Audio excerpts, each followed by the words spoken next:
Hello दोस्तों, welcome back to my channel. और आज मैं जिस मूवी को एक्सप्लेन करने वाली हूँ उसका नाम है एमेलिया's चिल्ड्रन।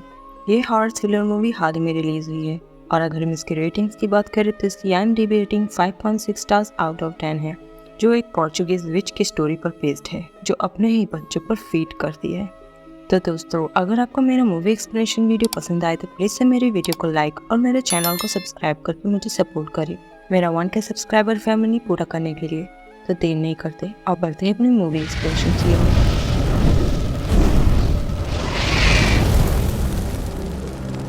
तो मूवी की शुरुआत में हमें एक घना जंगल देखने को मिलता है और उन्हीं घने जंगलों के बीच में हमें एक विला देखने को भी मिलता है और फिर हम उस विला में रहने वाली एक लेडी को देखते हैं जिसका नाम अमेलिया होता है, जिस पर ये मूवी बेस्ड है। अमेलिया उस वक्त अपने बच्चे के फीडर में दूध के साथ साथ कुछ ड्रॉप डिजॉल्व करती है, जो पता नहीं कि वो दवा है या कुछ और यहाँ पर हम देख पाते हैं कि अमेलिया के पास ट्विंस बेबीज हैं। तब वो एक बेबी को छोड़कर तीसरे को पालने में सुलाने के लिए जाती है और उसी वक्त हम एक कपल को देखते हैं जो चुपके से अमेलिया के घर में एंटर हो जाते हैं और वो लेडी अमेलिया के एक बेबी को अपने साथ ले जाकर कार में रख देती है। और यहाँ अमेलिया जब खिड़की के पर्दे लगा रही होती है तभी उसकी नज़र नीचे खड़ी कार पर पड़ती है और उसी वक्त वो आदमी अमेलिया के दूसरे बेबी को भी उठा के वहाँ से जाने लगता है, लेकिन अमेलिया उसे देख लेती है और तेजी से उस आदमी के पीछे भागती है।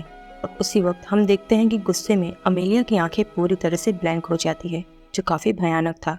और यहाँ जो लेडी कार में बैठकर अपने पार्टनर का इंतज़ार कर रही होती है, जब वो शोर सुनती है और देखती है कि उसका पार्टनर नहीं आ रहा और अमेलिया अपने बेबी को लेकर भागते हुए उसके पास आ रही है, तो वो तुरंत ही वहाँ से निकलने का फैसला करती है बिना अपने पार्टनर के ही। और नेक्स्ट सीन में हम उस बेबी को सड़क पर पड़ा देखते हैं, जिसके पास शायद उस बेबी को किसी ने फॉस्टर होम में दे दिया होगा। और फिर हमें 30 साल बाद का सीन दिखाया जाता है जहाँ पर हम एडवर्ड को देखते हैं और एडवर्ड अमेलिया का वही बेबी होता है जिसे किडनैपिंग के बाद सड़क पर छोड़ दिया गया था। एडवर्ड उस वक्त न्यूयॉर्क में था और एडवर्ड बचपन से लेकर आज तक खोज रहा था कि उसके बायोलॉजिकल रिलेशंस कौन थे और ये पता लगाने के लिए वो हर मुमकिन कोशिश कर रहा था इतने सालों से, लेकिन उसे कुछ भी नहीं पता चलता। एडवर्ड उस वक्त रायली नाम की एक लड़की के साथ रिलेशन में होता है जो पेशे से एक नर्स होती है। रायली एडवर्ड को खुश करने के लिए एडवर्ड के बर्थडे के दिन उसे एक जेन रीडर गिफ्ट करती है और एडवर्ड जैसे ही उस डिवाइस में अपने फिंगर डालता है वो डिवाइस एडवर्ड के खोज की मदद से एप्स स्टोरी ऐप से कनेक्ट हो जाता है और वो ऐप तब अपने डेटाबेस को चेक करने लगता है। और उसी रात वो ऐप एडवर्ड के फ़ोन पर मैसेज भेजता है कि उन्होंने एडवर्ड के भाई मैनुअल के बारे में पता लगा लिया है और एडवर्ड तब खुशी के मारे इसके बारे में रायली को भी बताता है। और सवेरे ही वो अपने फ़ोन में देखता है कि मैनुअल ने खुद उसे टेक्स्ट किया है, इसलिए तब एडवर्ड भी मैनुअल को कॉल करता है। और मैनुअल को जब पता चलता है कि एडवर्ड उतने ही एज का है जितने का वो, तो वो एडवर्ड से बताता है कि वो दोनों आइडेंटिकल ट्विंस हैं, ये उनकी माँ ने बताया था। तब मैनुअल एडवर्ड को घर बुलाता है और कहता है कि माँ उतने सालों से उसका इंतज़ार कर रही है और वो उसे देखकर एकदम खुश हो जाएगी। तब एडवर्ड बिना किसी देरी के रायली को लेकर पोर्चुगल पहुंच जाता है, लेकिन उन्हें वहां का रास्ता ठीक से पता नहीं था, इसलिए रायली रास्ते में एक लोकल शॉप ओनर से उस विला का फोटो दिखाकर वहां तक पहुंचने का रास्ता पूछती है। और फोटो को देखते ही वो शॉप ओनर रायली पर बिल्कुल से भड़क जाता है और कहता है कि यहाँ से चले जाओ, और वो लोग रायली को और कुछ भी नहीं बोलते। तब रायली डर के मारे कार में बैठती है और अनुमान लगा के अमेलिया की विला तक पहुंच ही जाती है। और तब रायली एडवर्ड और मैनुअल एक ही जैसे दिखते हैं ये देखकर और इतनी बड़ी प्रॉपर्टी को देखकर बिल्कुल आश्चर्यचकित हो जाती है। और रायली को वो मेंशन बहुत ही ज़्यादा पसंद आ जाता है और वो तब अमेलिया की खूबसूरत पोर्ट्रेट को देखते हैं कि उनकी माँ कितनी खूबसूरत है। और जब सब सो जाते हैं तब रात होने के बाद मैनुअल एडवर्ड के कमरे में एंटर हो जाता है और एडवर्ड को अपने साथ लेकर जाता है माँ से मिलाने के लिए। और फाइनली एडवर्ड की उत्सुकता आज जाकर खत्म हुई, लेकिन एडवर्ड जब अपनी माँ एमेलिया को देखता है वो बिल्कुल से शॉक रह जाता है, क्योंकि हॉल में देखी उस फोटो में अमेलिया कितनी खूबसूरत लग रही थी और उस वक्त वो कितनी ऑफुल और भयानक लग रही थी और वो बिल्कुल बूढ़ी हो चुकी थी। लेकिन फिर भी एडवर्ड उन्हें गले से लगा लेता है क्योंकि उसे हमेशा से उनकी कमी खली थी। और सुबह एडवर्ड इसके बारे में रायली को भी बताता है और कहता है कि पहली नज़र में उसकी माँ का फेस उसे बड़ा हॉन्टिंग सा लगा, लेकिन रायली इस चीज़ पर बिल्कुल भी गौर नहीं करती क्योंकि वो उस वक्त खुश थी कि एडवर्ड को उसकी माँ और उसका भाई मिल गया। और उसी दिन रायली जब ड्राइंग बना रही होती है, अमेलिया रायली के पास आती है और उसे अपनी पेंटिंग बनाने के लिए बोलती है, क्योंकि अमेलिया को ये बहुत ही ज़्यादा पसंद था। और कुछ देर बातें करने के बाद रायली वहाँ से चली जाती है। और बाद में उसी रात रायली जब वॉशरूम से बाहर निकलती है और अमेलिया के कमरे के सामने से गुजरती है, वो अमेलिया और मैनुअल को पोर्चुगीज में बातें करते हुए सुनती है, जो रायली को समझ नहीं आता। इसलिए तब वो अपने फ़ोन में ट्रांसलेटर ओपन करती है उनकी बातें समझने के लिए। और तब वो समझती है कि अमेलिया मैनुअल को बेबीज बैर करने के लिए बोल रही है, और वो ये भी कहती है कि अब उससे सब्र नहीं हो रहा है और वो फिर से यंग बनना चाहती है। लेकिन तभी अमेलिया मैनुअल से बताती है कि रायली दरवाजे के उस पार से उनकी बातें सुन रही है, जो काफ़ी शॉकिंग था। तब रायली डर के मारे वहाँ से भाग आती है अपने कमरे में, और एडवर्ड को भी ये बताती है कि अमेलिया और मैनुअल एक साथ सोते हैं। जो सुनने के बाद एडवर्ड को भी थोड़ा झटका लगता है। और दूसरे दिन रायली जब अपने फ्रेंड जैसे बात कर रही होती है मेडिटेशन रूम के अंदर, रायली को वहाँ पर एक ट्रंक मिलता है जिसमें अमेलिया के पास्ट के फैमिली फोटोज थे। और फोटो में अमेलिया के बगल में जो उसका हस्बैंड था, उसका फेस हूबहू एडवर्ड से मैच हो रहा था। और इससे पहले कि रायली और कुछ फोटोज देख पाते, मैनुअल उसे देख लेता है और रायली को वो ट्रंक बंद करना पड़ता है। और हम अमेलिया को देखते हैं कि वो हर वक्त रायली को तुच्छ नज़रों से देखती है, क्योंकि अमेलिया रायली की ब्यूटी से बहुत ही ज़्यादा ऑब्सेस्ड है। नेक्स्ट सीन में रायली जब सो रही होती है, वो नोटिस करती है कि कोई चुपके से दरवाज़ा खोल के उसे देख रहा है। और रायली तब किसी बेबी के रोने की आवाज़ भी सुनती है और हॉलवे में एक लेडी को खड़ा देखती है, जो उस कमरे में घुस जाती है जहाँ से बेबी की रोने की आवाज़ आ रही थी। लेकिन जब रायली उस दरवाजे को खोल कर देखती है, तब एक मॉन्स्टरस हाथ आके उसका हाथ पकड़ लेता है और रायली के डर के मारे नींद खुल जाती है। और हमें पता चलता है कि ये तो एक सपना था। और तभी रायली अपने बेडरूम में अमेलिया को अपने कपड़ों के साथ छेड़छाड़ करते हुए देखती है, और वो तब डरावनी आवाज़ निकालते हुए रायली की तरफ बढ़ने लगती है। और रायली की तब फिर से नींद खुल जाती है, क्योंकि ये भी सिर्फ सपना ही था। लेकिन जब रायली की नींद खुलती है, वो देखती है कि सचमुच में उसके लगेज के साथ में किसी ने छेड़छाड़ करी है। नेक्स्ट सीन में हम रायली को जॉगिंग करते हुए देखते हैं जंगलों के बीच में। और इसी दौरान वो वापस से जे को फ़ोन करके उससे सब कुछ बताती है उस फैमिली के बारे में, जो बड़ी वियर्ड है। और वो उससे ये भी बताती है कि अब उसे बुरे सपने भी आने लगे हैं। तब जे रायली से कहती है कि वो एडवर्ड को इन सब चीज़ों के बारे में बता दे, क्योंकि ये सब रायली के लिए एक वार्निंग साइंस जैसे लग रहे हैं। और यहाँ दूसरी ओर एडवर्ड रायली को ढूंढने निकल पड़ता है। तभी उसे वहाँ पर एक कॉटेज नजर आता है, जहाँ से उसे बच्चे के रोने की आवाज़ आ रही थी। और एडवर्ड जैसे ही उसके अंदर जाता है, उसे वहाँ पर एक क्रीपी सा आदमी जमीन पर रेंगते हुए मिलता है, जो काफ़ी डरावना था और दर्द में भी था। और एडवर्ड को उसे देखते ही पैनिक अटैक आ जाता है और वो वहीं पर बेहोश हो जाता है। और जब उसे होश आता है तो वो खुद को मेडिटेशन रूम में पाता है मैनुअल के साथ। तब मैनुअल एडवर्ड के लिए टी पोर करता है, जिसमें वो वही लिक्विड मिक्स करता है जो मैनुअल हमेशा से अपने बच्चों को बचपन से ही देती आई है। और मैनुअल तब एडवर्ड से कहता है कि जो चीज़ उसे हर्ट करती है वही चीज़ें उसे भी हर्ट करती हैं, और वो लिक्विड उसे एंजाइटी से निजात दिलाएगी। और वो टी पीते ही मैनुअल एडवर्ड को अपनी आंखें बंद करने के लिए बोलता है, जिसके बाद हम मैनुअल को देखते हैं जिसकी आंखें यंग अमेलिया की तरह क्रीपीली ब्लैंक हो जाती हैं। और वो तब अपने साइकिक पावर से एडवर्ड के माइंड को कंट्रोल करने लगता है, और उसके दिमाग में क्या चल रहा है वो चीज़ें भी वो देख पाता है। जहाँ पर एडवर्ड कुछ डरावनी चीज़ों को देखता है, और दूसरी बार जब वो अपने आँखों को बंद करता है तब वो अमेलिया को देखता है, जो अपने बेबीज़ को जन्म दे रही होती है। और ये सीन उसके लिए काफ़ी क्रिपी था।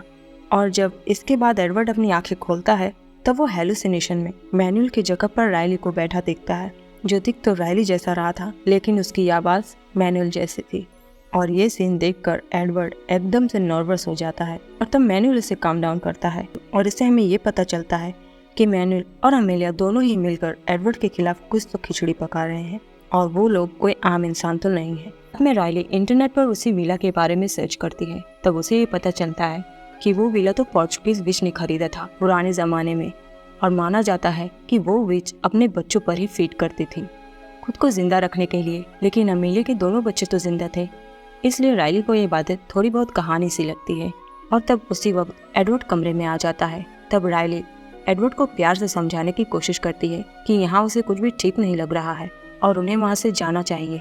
तब एडवर्ड पहली बार रायली के साथ में बदतमीजी से बात करता है और उसे गाली भी दे देता है, जो रायली से हजम नहीं होती। क्योंकि एडवर्ड एक बहुत ही काम और केयरिंग लड़का है और उसने ऐसा कुछ भी नहीं कहा था जो बात इतनी बड़ी हो गई। तब राइली गुस्से में एडवर्ड से कहती है कि उसे अगर यहाँ पर रहना है तो रहे, लेकिन वो यहाँ पर बिल्कुल भी नहीं रुकने वाली। और राइली उस वक्त सोचती है वो अपनी फैमिली से बहुत ही ज़्यादा ऑब्सेस्ड हो चुका है और वो उन्हें छोड़कर नहीं जाना चाहता। लेकिन हम मैनुअल को देखते हैं कि वो उस झगड़े का बाहर से पूरा लुत्फ उठा रहा था, क्योंकि ये सब उस लिक्विड का ही कमाल था जो मैनुअल ने उसे पिलाया था। सुबह राइली दोबारा से जॉगिंग के लिए निकल पड़ती है और वो तब अपने फ्रेंड जे को कॉल करके उसे सारी बात बताती है कि उसका और एडवर्ड का झगड़ा हो गया है। अभी राइली चलते चलते उस वेंडर शॉप तक पहुंच जाती है जिनसे उसने पहले एड्रेस पूछा था।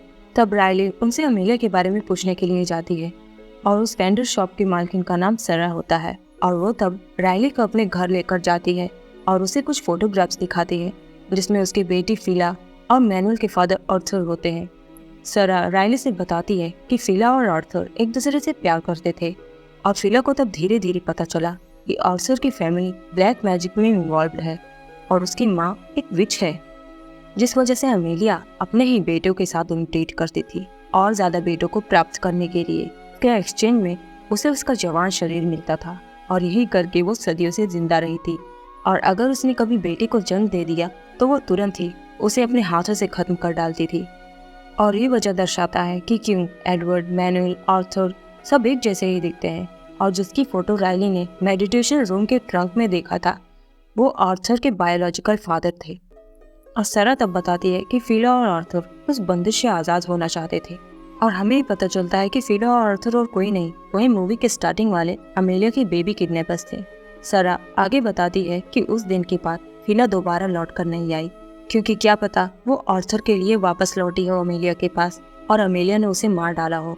लेकिन उसे लगता है कि आर्थर वही विला के अंदर कहीं किसी कमरे में कैद है और वो लोग उसे टॉर्चर किया करते होंगे। और तब ये सारी बातें जानने के बाद राइली तुरंत ही वहाँ से निकलती है विला की तरफ एडवर्ड को ये सारी चीज़ें एक्सप्लेन करने के लिए। और जब वो मैंशन में एंटर होती है तो वो देखती है कि एडवर्ड, मैनुअल, अमेलिया एक साथ डांस कर रहे हैं। तभी राइली एडवर्ड से अकेले में बात करने के लिए उसे बुलाती है। तब अमेलिया इस बात को एक बड़ा इशू बना लेती है और एडवर्ड के सामने वो एक इमोशनल सीन क्रिएट करती है और राइली पर ही इल्ज़ाम लगाती है कि वो उसके बेटों को उससे दूर करना चाहती है। लेकिन एडवर्ड ने तो राइली का दिल पहले से ही सुबह झगड़ा करके दुखाया था, इसलिए वो राइली को और दुखी नहीं करना चाहता था। तब एडवर्ड अमेलिया को छोड़कर राइली की बात सुनता है और उसके पीछे जाता है और अमेलिया ये समझ जाती है कि एडवर्ड उसके कंट्रोल में बिल्कुल भी नहीं है। तब राइली बाहर देखती है कि मैनुअल ने अपने कार को राइली की कार के आगे पार्क किया था ताकि राइली अपनी कार को वहाँ से ना निकाल पाए। तब राइली एडवर्ड को पैदल ही सरा के घर तक लेकर जाती है, लेकिन सरा के घर पर राइली के बुलाने पर भी वो दरवाजा नहीं खोलती। तब मजबूरन राइली सरा के घर के पीछे वाले विंडो से एंटर हो जाती है और उन फोटोग्राफ्स को उठा लाती है जिसमें एडवर्ड के फादर और वो सारे प्रूफ्स थे। और वो तब उन फोटोग्राफ्स को एडवर्ड को दिखाती है और वो उसे सब कुछ समझाती है। और वो एडवर्ड से कहती है कि अगर उनके मन में खोट नहीं है तो वो कभी उनके फादर के बारे में कोई डिस्कशन क्यों नहीं करते और उनका कोई भी फोटोग्राफ घर में क्यों नहीं है। तब एडवर्ड को समझ नहीं आता कि वो क्या बोले और तब एडवर्ड भी राइली के साथ कुछ दिनों के लिए वापस जाने के लिए राजी हो जाता है, राइली के दबाव डालने पर ही सही। और राइली तब घर वापस जाकर लगेज पैक करके गैराज में आती है अपनी कार निकालने के लिए। तभी राइली को वापस से एक ऑडियो मैसेज आता है एंसेस्टोरी डिपार्टमेंट पे, जिसमें कि डॉक्टर बताती है कि एडवर्ड के डीएनए में उन्हें इनब्रीडिंग के ट्रेसेस मिले हैं, जो सरा की बातों के सच होने का पुख्ता सबूत था। और अब तो राइली और एडवर्ड का वहाँ पर एक सेकंड भी रुकना मौत को दावत देने के बराबर है। वे दूसरी तरफ एडवर्ड जैसे ही अमेलिया के पास जाता है उसे गुड बाय बोलने के लिए, अमेलिया पहले से ही तैयार बैठी थी एडवर्ड को वो सोल्यूशन मिक्स टी पिलाने के लिए। और एडवर्ड के आने पर वो ऐसे प्रिटेंड करती है जैसे वो एडवर्ड से बहुत प्यार करती है और वो एडवर्ड के उस कदम से बिल्कुल भी दुखी नहीं है और उसका दिल बहुत ही बड़ा है। तब वो एडवर्ड को वो टी पिला देती है बड़े प्यार से। और यहाँ गैराज में राइली के कार के रास्ते में कोई चीज़ आ रही थी, इसलिए राइली उसे मूव करने के लिए जाती है। तब वो देखती है कि वो तो सरा की लाश थी और तभी वो मैनुअल को वहाँ आते देखती है एक बड़ी सी नाइफ लेकर। मतलब मैनुअल ने ही सरा को मारा था ताकि एडवर्ड तक उसकी सच्चाई न पहुँचे और अब वो राइली को खत्म करना चाहता था। तब राइली सडनली उस पर अटैक करके उसे घायल कर देती है, लेकिन दूसरी बार मैनुअल उसका गला दबा लेता है। तब राइली के हाथ एक हथौड़ा लगता है और वो उसी से वार करने से कुछ समय के लिए पीछे छुड़ा लेती है और एक दूसरे कमरे में एंटर हो जाती है जो लॉक था।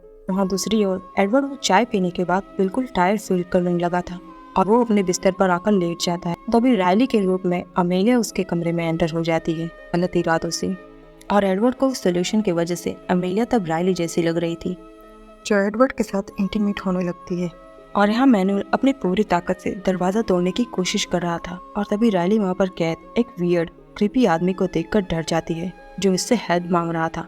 और नेक्स्ट सीन में रायली किसी तरह एक रास्ते से एडवर्ड के कमरे तक पहुंच जाती है जहां पर वो अमेलिया और एडवर्ड को एक साथ देखकर शॉक्ड रह जाती है, जो बहुत ही ज़्यादा भयानक दृश्य था। लेकिन उस वक्त रायली उससे छिपकर बैठ जाती है और उसके जाने के बाद ही रायली एडवर्ड को वहां से लेकर निकलने की कोशिश करती है। लेकिन तभी वो देखती है कि मैनुअल भी वहाँ पर आ चुका है और अगर उसने मैनुअल को नहीं मारा तो वो उन्हें जाने नहीं देगा। तब रायली मैनुअल पर अचानक से उसी हैमर से हमला कर देती है और तब मैनुअल का बैलेंस बिगड़ जाता है और वो सीधा नीचे गिर जाता है, जिसके बाद रायली एडवर्ड को लेकर वहाँ से निकलने लगती है। तभी अमेलिया उन्हें देख लेती है और चिल्लाने लगती है।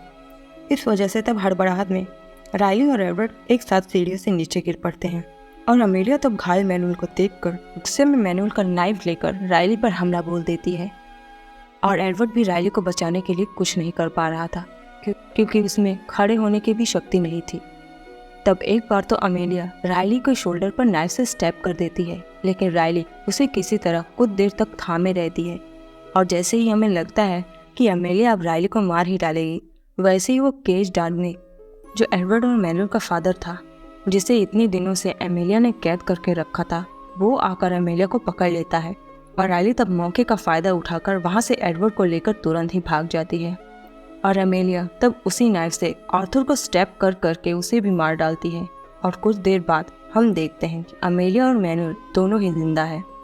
सीन कट होता है और हमें फिर कुछ महीनों बाद का सीन दिखाया जाता है जहाँ पर हम वापस से अमेलिया को उसके यंगर अवतार में देखते हैं, क्योंकि वो फिर से माँ बन गई है और अंतिम समय में उसे जो एडवर्ड से चाहिए था वो उसे मिल गया और अब वो मैनुअल के साथ है और शायद ये सिलसिला कभी ख़त्म होने वाला है। और इसी के साथ ये मूवी यहीं पर एंड हो जाती है। तो दोस्तों, मूवी के स्टार्टिंग में आर्थर और फिला अमेलिया के बच्चों को किडनैप करके अमेलिया को ख़त्म करना चाहते थे, और क्योंकि अमेलिया के पास साइकिक पावर्स थी और उसे ख़त्म नहीं किया जा सकता था, उसे ख़त्म करने का एक ही तरीका था, उसके बच्चों को उससे दूर कर दो, क्योंकि अगर उसके बेटे उसके पास नहीं रहेंगे तो वो और बेटे कैसे बनाएगी और एक दिन तो वो बूढ़ी होकर ख़त्म ही हो जाएगी। और मैनुअल शायद अमेलिया के बेबीज की इच्छा पूरा करने में सक्षम नहीं था, वरना अमेलिया इतने दिनों तक बुढ़ापा क्यों भोगती। और उस दौरान उसने अपने बुढ़ापे को कवर अप करने के लिए उसने अपने फेस पर काफ़ी सारी सर्जरीज करवाई कि वो खूबसूरत बनी रहे, लेकिन ऐसा नहीं हुआ और वो इतनी ज़्यादा भयानक दिखने लगी कि लोग उसे देखकर डर जाते थे। तो मिलते हैं नेक्स्ट वीडियो में, तब तक के लिए goodbye, take care and thanks for watching.